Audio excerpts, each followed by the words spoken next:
Please be advised, viewer discretion is strongly recommended. None of the content presented in this video has been exaggerated or taken out of context.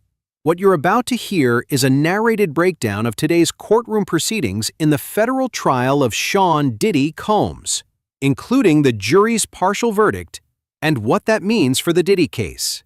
The dramatic jury note revealing a deadlock on the most serious charge, the judge's delivery of a rare Allen charge, and the intense, often tense behind-the-scenes moments that played out in the courtroom while the jury was deliberating. This video is based on real-time reporting from courtroom journalist Inner City Press on X.com. Some language has been censored to comply with YouTube's community guidelines. All parties are presumed innocent until proven guilty. Watch and listen at your own discretion. Ms. Comey, can we make sure that things that have been emailed in are put in the docket? I am adopting the government's answer to the drug distribution question. Can we just put something on the record about sole possession? This definition of distribution would mislead the jury. But hold on. Both sides agreed to this definition without objection. So, what is it? 1 second. They are trying to mislead the jury. They have been specific in their question, and so is this answer. Your Honor, can you just mark our defense proposal as a court exhibit? Yes. Another note has just surfaced from the jury. Its content's still a mystery. It hasn't been read aloud in court, and Sean Combs remains absent, still held in the holding cell. Tension lingers in the air. For now, the courtroom buzzes quietly as attorneys drift across the floor. Combs' defense team, Shapiro, Driscoll, Steele, Agnifilo, and others, are clustered together, hunched over a laptop, their faces lit by the screen, scanning, whispering, bracing. At the back of the courtroom near the gallery, Agnifilo, Shapiro, Steele, and Westmoreland huddle in a tight circle, voices low, faces tense. Across the room, AUSA Comey leans in, speaking directly with Combs' attorney Xavier Donaldson, who sits poised at the center table. Then, movement. The door to the holding cell creaks halfway open. A U.S. Marshal peers out, silently checking. Is it time to bring Sean Combs back into the courtroom? 10:46 a.m. The tension sharpens as Sean Combs is escorted back into the courtroom. At his side, lead attorney Mark Agnifilo leans in, speaking with him in hushed tones. Just a few feet away, Shapiro and Westmoreland are locked in focus, working intently on something displayed across Shapiro's laptop screen, the glow of it casting sharp reflections across their faces. At 10:54 a.m., prosecutor Emily Johnson moves quietly across the courtroom, then hands a single piece of paper to Sean Combs' legal team. No words, just the faint rustle of paper and a subtle shift in the room's energy. Moments later, prosecutor Gerald Comey takes a seat beside Combs' attorney Xavier Donaldson, turning his laptop toward him. Whatever's on the screen, it's shared in silence, just a brief, focused exchange kept deliberately out of public view.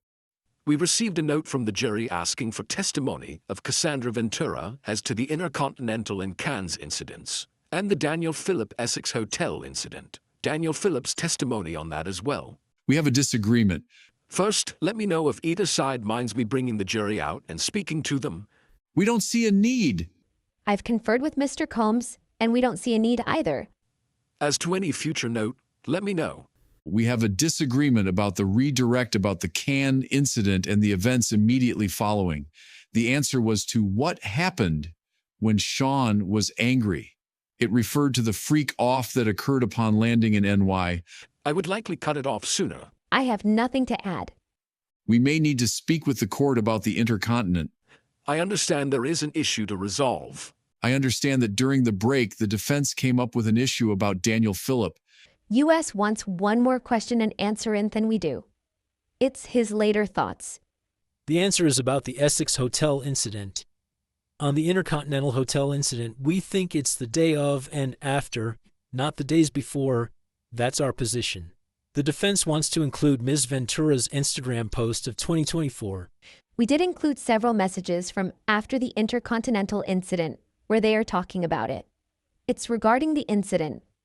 It's important to weighing whether Mr. Combs coerced Ms. Ventura into commercial sex on that date.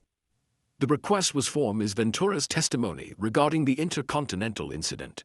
How does something from 2024 regard it more than things closer in time? In 2024, she was responding to the video of the incident and also watching it here. She was asked, "Do you recall posting on Instagram in May of 2024? She wrote that domestic violence is the issue, but that's not what the jury is asking about. We'd like more in about the cans incident." We think we should start with the first government exhibit about the intercontinental freak-off. If we could get the laptop back, we could load a searchable PDF. I agree some earlier and later messages should be given. What's left? We'd like to include the photos she took of her injuries and the message from March 5th. Ms. Garagos, don't those fall into the same category? What would be the objection? I have to maintain my objection to the photos. We do not think her testimony about her Instagram post is relevant. We think it's confusing, and I think it can be included. Both sides have reviewed. We'll proceed on this basis. After a long lull, now Combs Agnifilo, Steele, and Shapiro are back in the courtroom.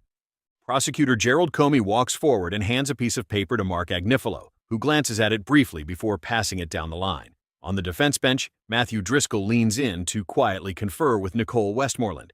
Still, Sean Combs remains in the holding cell. For now, Sean Combs is brought into the courtroom.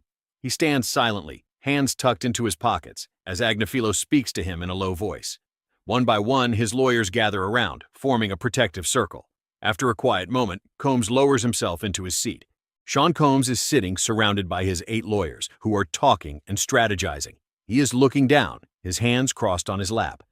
Combs begins rubbing his eyes. The fatigue is visible now. His team continues to talk, with Westmoreland leaning in to speak with Xavier Donaldson, the rhythm of the defense team continuing around him. Agnifilo steps forward briefly, then returns and hands Combs the same piece of paper passed earlier. This time, Combs stares at it, expression unreadable.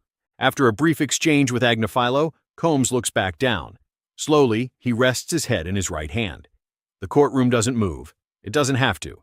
Everything is already in motion. And then, it happens the judge receives a note from the jury regarding the verdict.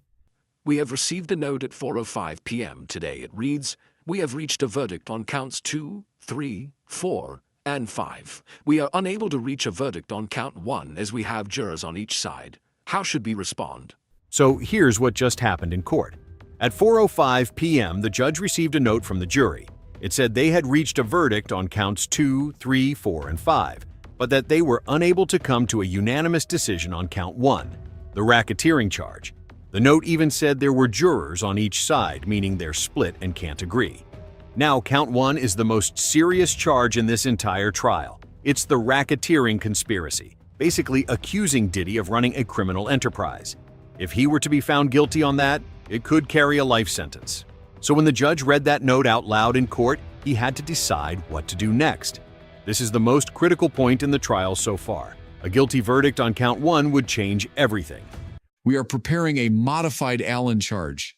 An Allen charge is a special instruction a judge gives to a jury when they say they're deadlocked and can't agree on a verdict.